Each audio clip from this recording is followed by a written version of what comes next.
guys and welcome to All About Medicos where you will get to know about your body. So आज की video में हम discuss करने वाले हैं एक ऐसा टॉपिक जो आप सभी के लिए बहुत इम्पोर्टेंट है, यह बहुत इंटरेस्टिंग भी है. So we are talking about anaemia.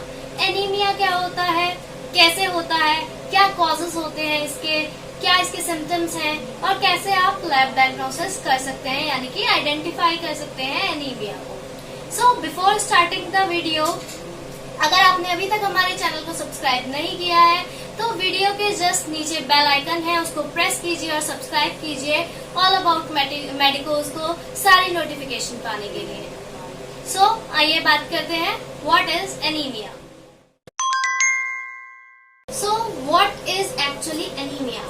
Anemia is a clinical condition in which your RBC count is decreased, hemoglobin concentration is decreased, due to which the oxygen carrying capacity of the blood is also decreased. Anaemia एक clinical condition है जिसमें कि आपके blood में जो RBC count होते हैं वो डिक्रीज हो जाते हैं, हीमोग्लोबिन की कॉन्सेंट्रेशन डिक्रीज हो जाती है, जिसकी वजह से जो ऑक्सीजन को कैरी करके अदर टिश्यूज तक पहुंचाने की जो कैपेसिटी है ब्लड की वो भी डिक्रीज हो जाती है. क्योंकि हीमोग्लोबिन का काम होता है ऑक्सीजन को दूसरे टिश्यूज तक पहुंचाने का, तो हीमोग्लोबिन की कॉन्सेंट्रेशन डिक्रीज हो जाने की वजह से ऑक्सीजन को कैरी करने की कैपेसिटी भी ब्लड की आपकी डिक्रीज हो जाती है. So, talking about anemia is a clinical condition. It is not a disease जिसको कि आप क्योर कर सकते हैं.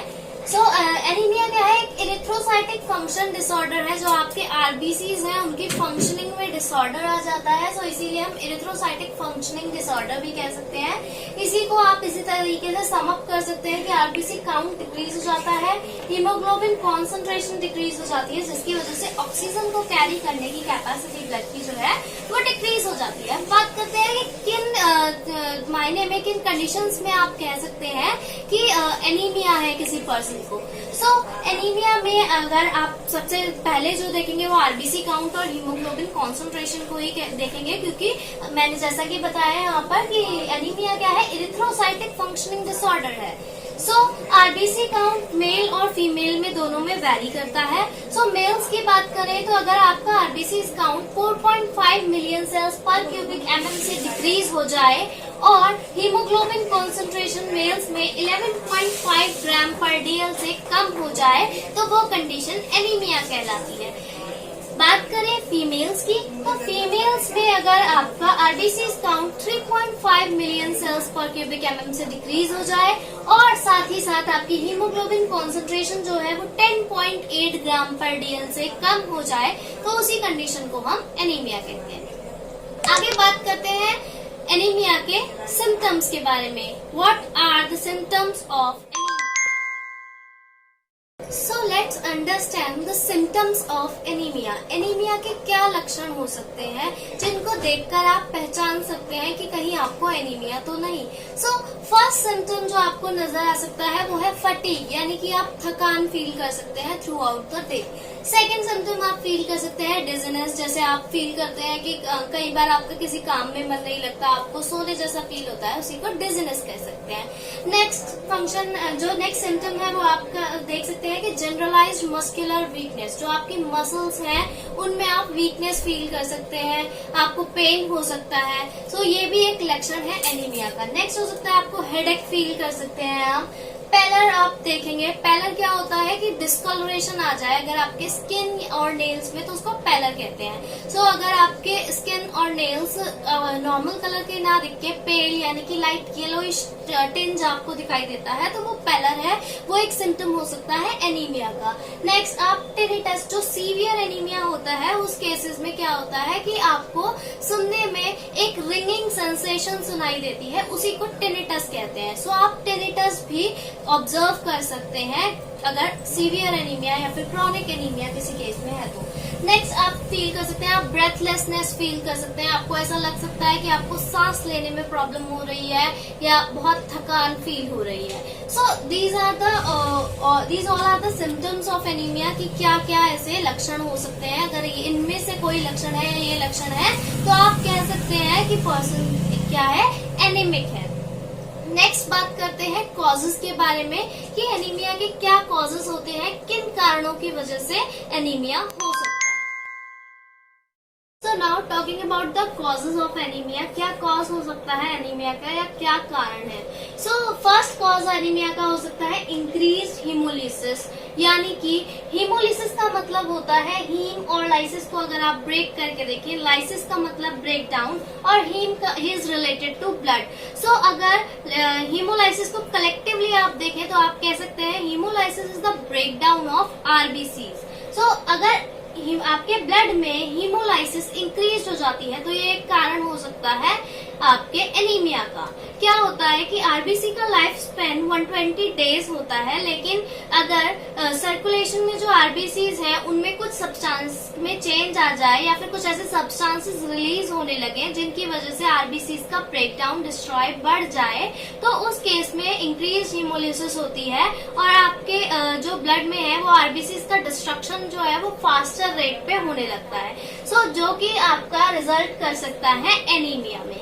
सेकेंड कॉज आपका हो सकता है डिमिनिश्ड हिमेटोपोइसिस। हिमेटोपोइसिस क्या होता है? Formation of blood. अगर आपका ब्लड का फॉर्मेशन है जो उसमें कोई प्रॉब्लम आने लगे, आपके बोन मैरो में कुछ ऐसे चेंजेस आने लगे जिसकी वजह से ब्लड का प्रोडक्शन या फिर आपकी इरिथ्रोपोइसिस रेड ब्लड सेल्स के प्रोडक्शन में प्रॉब्लम आने लगे, तो वो भी एक कारण हो सकता है आपका एनीमिया का। थर्ड आपका कॉज हो सकता है एक्यूट या फिर क्रॉनिक ब्लड लॉस। कोई आपका एक्सीडेंट का केस है, एक्सीडेंटल केस है जिसमें कि बहुत ज्यादा ब्लड का लॉस हो जाए, या फिर अगर किसी पर्सन को ब्लीडिंग डिसऑर्डर्स हो जिनकी वजह से उसका वो बहुत ज्यादा ब्लड लॉस कर दे, तो वो भी एक कारण हो सकता है आपका एनीमिया का।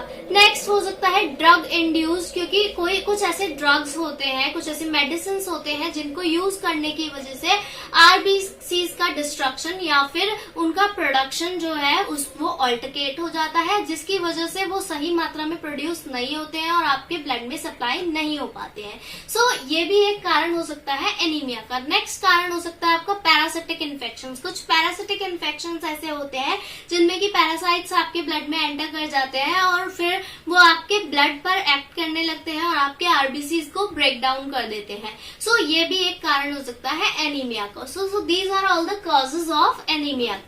नेक्स्ट बात करते हैं एनीमिया के क्लासिफिकेशन के बारे में। क्या क्लासिफिकेशन होता है, किन टाइप्स के एनीमिया होते हैं, इसके बारे में बात करेंगे। Talking about the classification of anaemia कि किस तरीके से हम एनीमिया को क्लासिफाई कर सकते हैं। एनीमिया को हम 3 बेसिस पर क्लासिफाई कर सकते हैं, on the basis of morphology, on the basis of aetiology and on the basis of physiology. Morphological classification में के बेसिस पर हम एनीमिया को 3 टाइप्स में क्लासिफाई कर सकते हैं, microcytic hypochromic anaemia, normocytic normochromic anaemia and macrocytic hypochromic anaemia. On the basis of physiology की बात करें तो हम इसको iron deficiency anaemia, megaloblastic anaemia, aplastic anaemia और हीमोलाइटिक एनीमिया में क्लासिफाई कर सकते हैं। और अगर इटियोलॉजी की बात करें तो हम increase destruction of RBCs, decrease production of RBCs and blood loss के बेसिस पर क्लासिफाई कर सकते हैं। आइए बात करते हैं मॉर्फोलॉजिकल क्लासिफिकेशन के बारे में। मॉर्फोलॉजी, जैसा कि आप जानते हैं कि मॉर्फोलॉजी किसी भी शेप और साइज की स्टडी को हम मॉर्फोलॉजी कहते हैं। मॉर्फोलॉजिकल क्लासिफिकेशन में हम ये देखते हैं कि आपके आरबीसीज यानी कि जो रेड ब्लड सेल्स हैं उनकी शेप इंक्रीज हुई है, डिक्रीज हुई है या नॉर्मल है, और साथ ही साथ जो उनका शेप है उसमें कैसे चेंजेस आए हैं। फर्स्ट क्लासिफिकेशन की बात करें, microcytic hypochromic anaemia. Microcytic hypochromic anaemia में क्या होता है, जो आरबीसीज होते हैं उनका साइज नॉर्मल से डिक्रीज हो जाता है और जो उनका कलर है, क्रोम मतलब कलर, कलर का भी जो कलर कंसंट्रेशन है वो भी डिक्रीज हो जाती है। आपको माइक्रोसिटिक हाइपोक्रोमिक एनीमिया में जो आरबीसीज हैं वो डिक्रीज्ड कलर के साथ दिखेंगे और डिक्रीज साइज में दिखेंगे। माइक्रोसिटिक हाइपोक्रोमिक का ही एग्जाम्पल हो सकता है आपका आयरन डेफिशिएंसी एनीमिया। नेक्स्ट है आपका normocytic normochromic anaemia. Normocytic normochromic anaemia में जो सेल है, आरबीसीज हैं, वो सेम जो नॉर्मल है उनका साइज और नॉर्मल कलर है, उन्हीं नॉर्मल कलर और नॉर्मल साइज के रहते हैं, बट क्या होता है उनका काउंट जो है वो नॉर्मल रेंज से डिक्रीज हो जाता है। नॉर्मोसिटिक नॉर्मोक्रोमिक एनीमिया में आप एप्लास्टिक एनीमिया को ले सकते हैं। नेक्स्ट हम बात करते हैं macrocytic hypochromic anaemia. Macrocytic hypochromic anaemia में जो सेल्स हैं उनका साइज जो है वो नॉर्मल से इंक्रीज हो जाता है और जो कलर है वो थोड़ा कंसंट्रेशन में कम हो जाता है। मैक्रोसिटिक हाइपोक्रोमिक एनीमिया का एग्जांपल आपका मेगालोब्लास्टिक एनीमिया हो सकता है।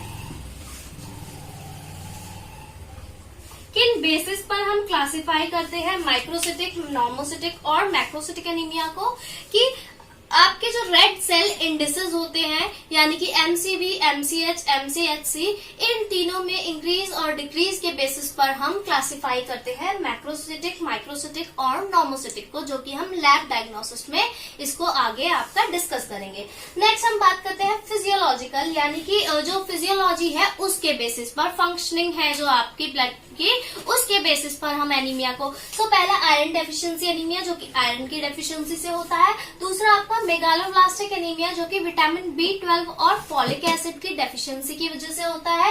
थर्ड आपका एप्लास्टिक एनीमिया जो बोन मैरो के डिसऑर्डर्स, जो फंक्शनल डिसऑर्डर्स है उनकी वजह से होता है।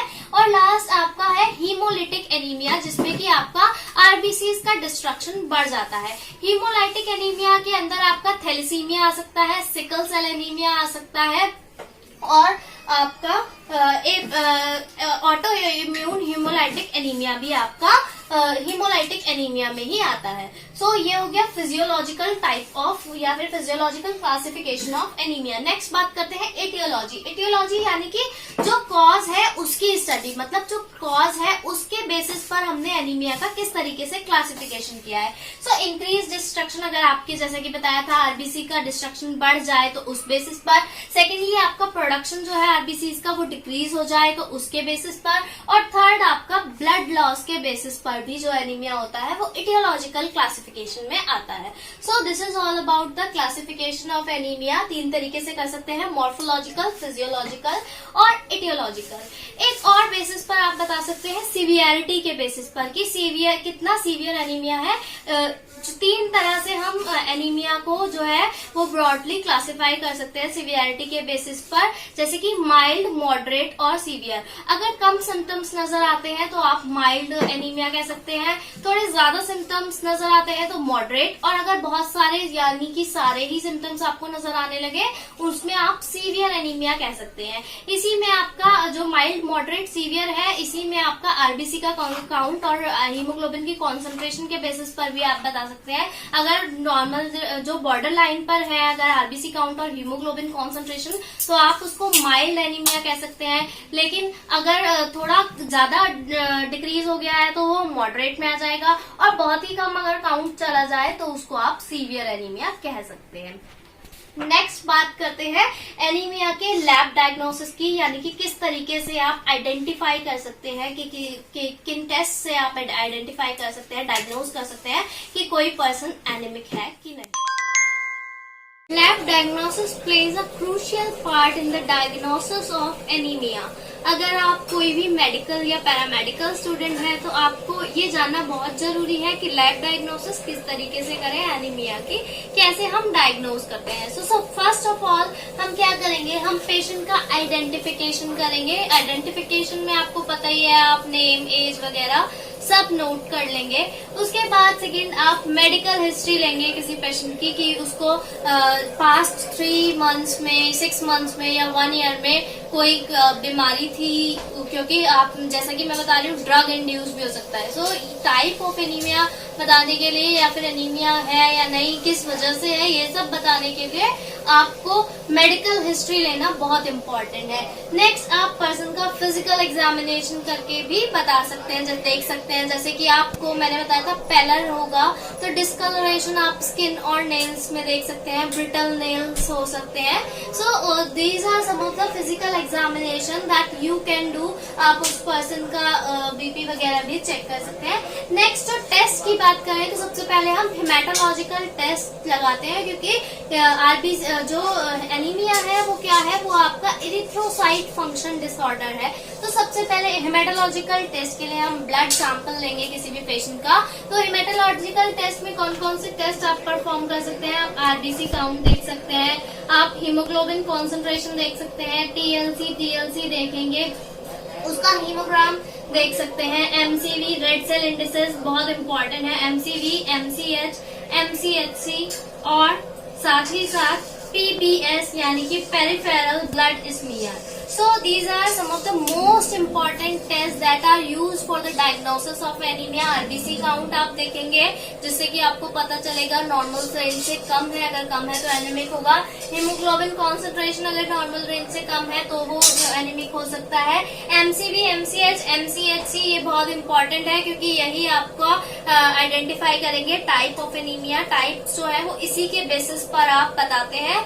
नेक्स्ट आप पीबीएस यानी कि पेरिफेरल ब्लड स्मीयर देख सकते हैं। जो ब्लड स्मीयर है वो बना सकते हैं स्लाइड पर और देख सकते हैं कि सेल्स आपको किस शेप में दिखाई से दे रहे हैं, एनिसोसाइटोसिस, पॉइकिलोसाइटोसिस और जो भी वेरिएशन आ सकता है वो आप इसी पीबीएस में देखकर बताते हैं एक फील्ड में आप स्मीयर के। नेक्स्ट आप बायोकेमिकल टेस्ट लगा सकते हैं, स्पेसिफिक बायोकेमिकल टेस्ट लगा सकते हैं, विटामिन B12, फॉलिक एसिड या फिर और कोई भी आप टेस्ट लगा सकते हैं बायोकेमिकल, जैसे कि आयरन का टेस्ट कर सकते हैं, फेरिटिन, सीरम फेरिटिन का टेस्ट कर सकते हैं। सो बेसिकली जो बायोकेमिकल टेस्ट है वो आपका किस पर बेस्ड होते हैं कि टाइप ऑफ एनीमिया। अगर आपको टाइप ऑफ एनीमिया क्लियर करना है तो उसके लिए आपको बायोकेमिकल टेस्ट भी लगाने पड़ेंगे, जिसमें कि आप vitamin B12, folic acid, serum ferritin इन सब चीजों का टेस्ट कर सकते हैं। नेक्स्ट आप क्लिनिकल पैथोलॉजिकल टेस्ट लगा सकते हैं जो कि यूरिन और स्टूल